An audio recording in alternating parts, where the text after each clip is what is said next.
Movie की starting होती है बीच पर, जहां पर गैंगस्टर के बीच में मीटिंग हो रही है। ब्लैक मार्केट डीलर और क्राइम फैमिली, जहां पर दो गैंगस्टर ने लड़कियों को किडनैप कर लिया है और अब उनको वो कंट्री से बाहर लेकर के जाना चाहते हैं, जिसके लिए वो हमारी आज की स्टोरी के मेन हीरो मासिमो के फादर के पास आए हैं, जो कि माफिया गैंग का बॉस है।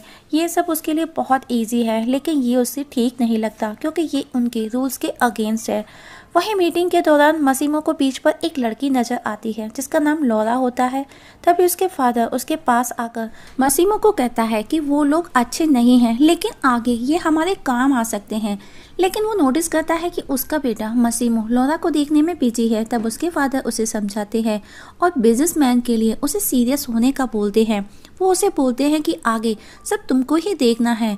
वो दोनों बातें ही कर रहे हैं, तभी उन पर कोई फायरिंग कर देता है और इस दौरान मासिमो के फादर की वहीं पर डेथ हो जाती है और मासिमो पूरी तरह से घायल हो जाता है। After some days Massimo recover हो चुका है और एक मीटिंग में दिखाया जाता है, जो कि उसी के फादर के बिजनेस से रिलेटेड अकाउंटेंट्स के साथ थी। अकाउंटेंट्स बताते हैं कि अब आपको सिर्फ 30% ही रेवेन्यू मिलेगा, जिस पर मासिमो बोलता है, मैंने तो तुमको अपने सभी पैसे दे दिए थे ना, और उसके साथ कैसे क्या किया ये तो तुम्हारी जिम्मेदारी थी। उसकी बातों से कोई भी एग्री नहीं। मासिमो के पास सभी की पर्सनल और प्रोफेशनल इंफॉर्मेशन होती है। वो कहता है, अगर ये पब्लिक हो गई ना तो मेरे साथ तुम सब भी डूबोगे। उसकी बातें सुनकर के सब शांत हो जाते हैं। तब मासिमो बोलता है, अब मुझे मेरा सारा पैसा चाहिए, वो भी प्लस 10% इंटरेस्ट के साथ। यहाँ पर हम ये देखते हैं कि मासिमो कितना स्ट्रॉन्ग कैरेक्टर है। दूसरी तरफ लौरा को दिखाया जाता है, जो कि मार्केटिंग की मीटिंग में थी। उसकी कंपनी को लॉस हुआ है, जिसके लिए उसका कोलिग उसे ही जिम्मेदार ठहरा रहा है। लेकिन लौरा कोई कमजोर लड़की नहीं होती। वो अपनी बातों को क्लियर कर अपनी जॉब को भी सेव कर करके घर लौटती है। घर पर उसका बॉयफ्रेंड मार्टिन दिखाया जाता है। लौरा उसके क्लोज आती है, वो उसके साथ में इंटीमेट होना चाहती है, लेकिन बॉयफ्रेंड ये कह करके मना कर देता है कि कल उनकी अर्ली मॉर्निंग फ्लाइट है जिसको हमें पकड़ना है। इन दोनों की रिलेशनशिप को लेकर के ये दोनों एक ट्रिप पर जाने वाले हैं, क्योंकि काफ़ी दिनों से इनकी रिलेशनशिप डगमगा रही है। अब लौरा खुद से ही प्रेजेंट देने लगती है। नेक्स्ट डे दोनों ट्रिप पर पहुंच चुके हैं और वहाँ उनके और भी दोस्त साथ में बैठे होते हैं। तभी उनके सामने उनके लिए एक शैम्पेन की बोतल आती है, जिसे किसी और ने गिफ्ट किया है। लौरा वॉशरूम जाती है, जहाँ रास्ते में वो मासिमो से टकरा जाती है। मतलब वो शैम्पेन की बोतल मासिमो ने ही गिफ्ट की थी। नेक्स्ट डे लौरा पूल पर अपनी फ्रेंड ओल्गा के साथ में बैठी टाइम स्पेंड कर रही है, क्योंकि उसका बॉयफ्रेंड मार्टिन सुबह ही अकेले चला गया। ओल्गा उसे बोलती है, मार्टिन ने ऐसा क्यों किया, ये गलत है ना। लौरा कहती है, उसकी कुछ प्रायोरिटीज हैं जिनमें मैं कभी भी नहीं आती। तभी वहाँ मार्टिन आ जाता है। लौरा उस पर गुस्सा करती है। मार्टिन कहता है, तुम्हारी हार्ट प्रॉब्लम की वजह से मैं अकेला गया, जिस पर लौरा उसे गुस्सा करती है कि हर बार तुम यही कहकर बातों को टाल देते हो। और अब वो अकेले ही शॉपिंग करने चली जाती है और उसे रात हो जाती है। कुछ लोग उसका किडनैप कर लेते हैं और अब लौरा की आंखें खुलती हैं तो वो नेक्स्ट नाइट होती है। मीन्स उसे 24 घंटे हो चुके हैं और उसे कुछ भी समझ नहीं आता कि वो कहाँ पर है। और वो उस घर में इधर उधर देखने लगती है तो उसे एक रूम में खुद की एक बड़ी सी फोटो नज़र आती है। तभी पीछे से मासिमो आ जाता है, जिसे देख लौरा डर जाती है और उसे पूछती है, कौन हो तुम, मुझे यहाँ पर क्यों रखा हुआ है। मासिमो कहता है, मैं तुमको सब बताता हूँ, लेकिन एक बात याद रखना, मुझे झूठ पसंद नहीं है। और बताता है कि कुछ सालों पहले मैंने एक मीटिंग के दौरान तुमको बीच पर देखा और देखते ही मुझे तुमसे प्यार हो गया। तभी वहाँ किसी ने हम पर फायरिंग की, जिसमें मैं घायल हो गया और रिकवर होने के बाद मैं तुमको ढूंढने लगा, लेकिन मैं तुम्हारा नाम तक नहीं जानता था। जब से मैं तुमको ढूंढ ही रहा था। मासिमो अपने बिजनेस के लिए यहाँ वहाँ जाता रहता है। उसी दौरान उसे लौरा नजर आई और उसने उसको किडनैप कर लिया, जिस पर लौरा कहती है कि मैं कोई चीज़ नहीं, मेरी अपनी पर्सनल लाइफ है, मेरा बॉयफ्रेंड है। मासिमो कहता है, हाँ मैं अच्छे से समझता हूँ, जानता हूँ, इसलिए तुमको 1 साल का टाइम देता हूँ। अगर इस दौरान तुमको मुझसे प्यार नहीं हुआ तो मैं तुमको जाने दूंगा। और उसे मार्टिन की कुछ फ़ोटो भी दिखाता है, जिसमें वो किसी दूसरी लड़की के साथ होता है। ये देखकर कि लौरा टूट जाती है, लेकिन फिर भी मासिमो की शर्त के लिए वो रेडी नहीं होती। वो उसे मना करती है और उसी के गन निकाल लेती है, लेकिन मासिमो उसे कंट्रोल कर लेता है और कहता है, लाइफ में मुझे जो भी अच्छा लगा मैंने वो हासिल किया, मुझे बस गुस्सा मत दिलाना कभी भी। तभी वहाँ पर मासिमो के आदमी आ जाते हैं और मासिमो उनके साथ बेसमेंट में जाता है। वहाँ पर हम वही बंदे को देखते हैं जो लड़कियों की डील के लिए उसके फादर के पास आया था। मसीमो उसे कहता है, अगर तुम मेरे बिजनेस को कोई भी नुकसान करते, मुझे कुछ भी कहते, मैं कुछ भी नहीं कहता, लेकिन ये जो तुमने किया है ना वो गलत है। वहीं लौरा वहाँ से भागने की कोशिश करती है तो देखती है कि मसीमो उसी आदमी को मार रहा था। ये देख लौरा वहीं खड़ी खड़ी बेहोश होकर के गिर जाती है। नेक्स्ट डे जब लौरा को होश आता है तो मसीमो उसके सामने बैठा होता है। वो उसे कहता है, तुमको वो सब नहीं देखना था, मेरा यकीन करो, कल मैंने जिस आदमी को मारा वो ये डिज़र्व करता था। तब लौरा उससे कहती है कि उसे उसका लैपटॉप और मोबाइल चाहिए, जिस पर मसीमो उसे कहता है, जब सही समय आएगा तुमको वो सब खुद ब खुद मिल जाएगा। और हाँ, मेरा एक आदमी डोमिनिको हमेशा तुम्हारे साथ रहेगा, तुमको जो भी चाहिए तुम उसको बोलना, वो तुमको प्रोवाइड करेगा। लौरा लंच टेबल पर होती है, तभी मसीमो उसके पास आता है और उसे अपने साथ चलने का बोलता है, लेकिन लौरा उसे डिनाई कर देती है। जिस पर मसीमो कहता है, मैंने तुमको पूछा नहीं, वो एक ऑर्डर था, और उसे अपने साथ लेकर के चला जाता है। काम से फ्री होने के बाद लौरा उसके साथ में शॉपिंग करती है और उस दौरान मौका देख वो एक पुलिस वाले के पास चली जाती है। तभी वहाँ पर मसीमो को आता देख पुलिस भी लौरा को इग्नोर करने लगती है। तब मसीमो उसे समझाता है कि जितना जल्दी हो इस सिचुएशन में एडजस्ट हो जाओ, और हाँ, पूरे 1 साल तक मैं तुमको तुम्हारी मर्जी के बिना टच भी नहीं करूँगा। मैं कोई मॉन्स्टर नहीं जैसा तुम सोचती हो, और हाँ, अगर तुम एडजस्ट करती हो तो हम दोनों के लिए इजी होगा। लेकिन लौरा वापस अपना मोबाइल और लैपटॉप की डिमांड करती है और उसे नाइट डिनर में अपनी फेवरेट डिश की डिमांड करती है, और नाइट में डिनर पर आज लौरा खुश नज़र आती है। वो मसीमो से कहती है, अगर पूरे 1 साल उसे यहाँ रुकना है तो उसे उसके बारे में कुछ तो पता होना चाहिए कि वो कौन है, क्या करता है, वगैरह वगैरह। जिस पर मसीमो उसे कहता है, तुमको जितना कम पता होगा तुम्हारे लिए उतना ही अच्छा है, और तुम मुझे एज अ बिजनेसमैन इंट्रोड्यूस करा सकती हो। और उसके करीब आकर कहता है, जेंटलमैन बनने में तुम मुझे हेल्प करना। आफ्टर डिनर लौरा अपने रूम में आती है तो उसको उसका लैपटॉप और मोबाइल नज़र आता है, और मोबाइल उठाते ही वो अपने बॉयफ्रेंड और फ्रेंड्स को कॉल करती है।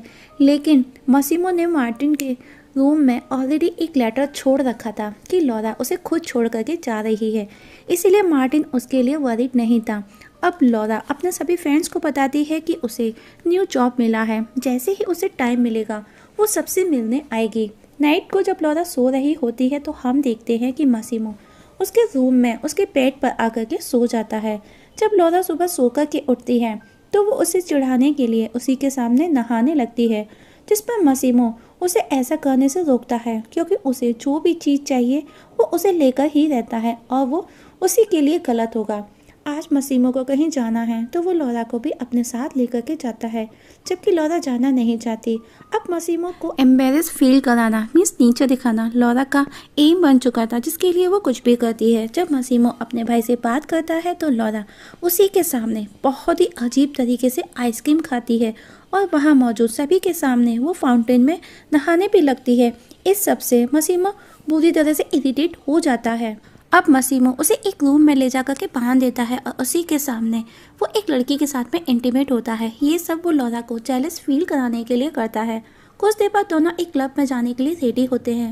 लौरा बहुत ही शॉर्ट ड्रेस पहनकर आती है और वो उस पर गुस्सा करता है, और जब वो क्लब में जाते हैं तो मसीमो की आंखों के सामने ही लौरा किसी दूसरे बंदे के साथ में फ्लर्ट करने लगती है, तो वो बंदा क्लोज होता है और उसके साथ में ज़बरदस्ती करने लगता है। ये देख मसीमो गुस्से में उस पर गोली चला देता है।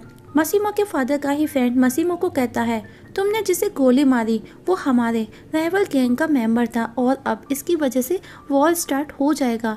लौरा ये सब सुन लेती है और वो मसीमो पर गुस्सा करती है, और बहस होते होते उन दोनों के बीच में फाइट होने लगती है और लौरा शिपयार्ड से पानी में कूद जाती है।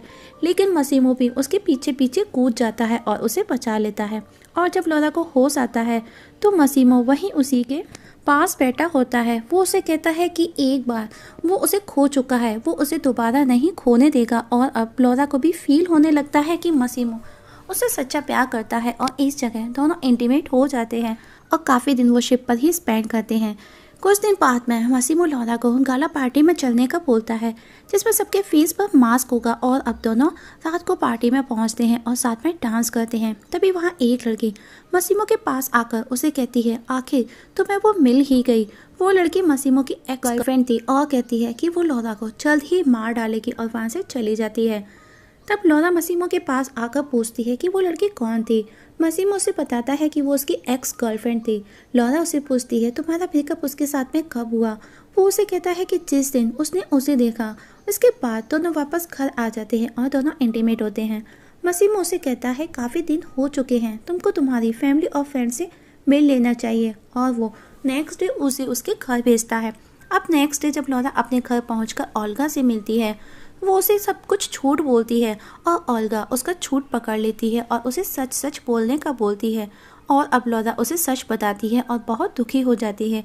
इसीलिए ओल्गा उसे खुश करने के लिए बाहर लेकर के जाती है और दिन भर दोनों सैलून में जाकर के मस्ती करती है, हेयर कटिंग, हेयर कर्लिंग, और रात को तैयार होकर एक क्लब में पहुंचती है। वहां पर लौरा को उसका एक्स बॉयफ्रेंड मार्टिन नजर आता है और अब मार्टिन लौरा को मनाने की कोशिश करता है। वो कहता है वो जो फोटो तुमने देखी वो सब झूठ है, उस दिन उसने हैवी ड्रिंक किया था, और उसको बनाने उसके पीछे पीछे उसके घर तक पहुंच जाता है जहां पर मसीमो ऑलरेडी आ चुका था। और जब वो लौरा के घर में मसीमो को देखता है तो वो वहाँ से चला जाता है।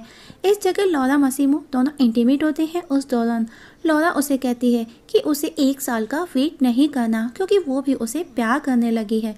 और जब सुबह होती है तो लौरा अपने फिंगर में रिंग देख चौंक जाती है। मसीमो से शादी के लिए प्रपोज करता है। लौरा भी रेडी हो जाती है। एक दिन लौरा अपनी फ्रेंड की शादी में मसीमो को लेकर के जाती है। वहाँ पर लौरा के पेरेंट्स भी मौजूद होते हैं। लौरा पॉलिश है जबकि मसीमो इटालियन। लौरा के पेरेंट्स और मसीमो एक दूसरे की भाषा को नहीं समझ पाते। लौरा मसीमो को उनसे इंट्रोड्यूस करवाती है। लौरा के पेरेंट्स मसीमो को पूछते हैं कि वो करता क्या है। मसीमो बताता है कि वो एक गैंगस्टर है, वो झूठ नहीं बोलता, क्योंकि उसने कहा था कि वो झूठ नहीं बोलता, लेकिन उन्हें समझ ही नहीं आता।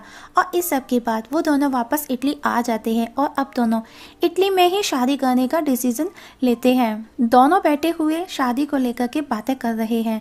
लौरा कहती है कि वो अपनी शादी यहीं करना चाहती है, वो नहीं बताना चाहती किसी को भी कि मसीमो क्या करता है, इसीलिए वो अपनी वेडिंग में सिर्फ ओल्गा को ही बुलाएगी।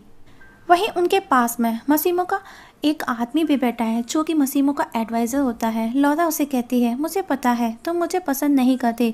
वो बंदा कहता है हाँ बिल्कुल, हम नहीं चाहते कि तुम्हारी शादी मसीमो से हो, और इससे हमारे बिजनेस को भी नुकसान हो सकता है, हमें प्रॉब्लम को फेस करना पड़ सकता है। नेक्स्ट डे ओल्गा इटली आ जाती है और ओल्गा लौरा दोनों मिलकर के कहीं बाहर जाती हैं, जहां लौरा उसे बताती है शी इज़ प्रेग्नेंट। इस बात पर ओल्गा उस पर गुस्सा करती है और कहती है तुमको अभी सब अच्छा लग रहा है, लेकिन याद रखना इन फ्यूचर तुमको बहुत प्रॉब्लम फेस करनी पड़ सकती हैं। लेकिन लौरा अभी खुश है, वो इन सब को लेकर के ज़्यादा नहीं सोचती।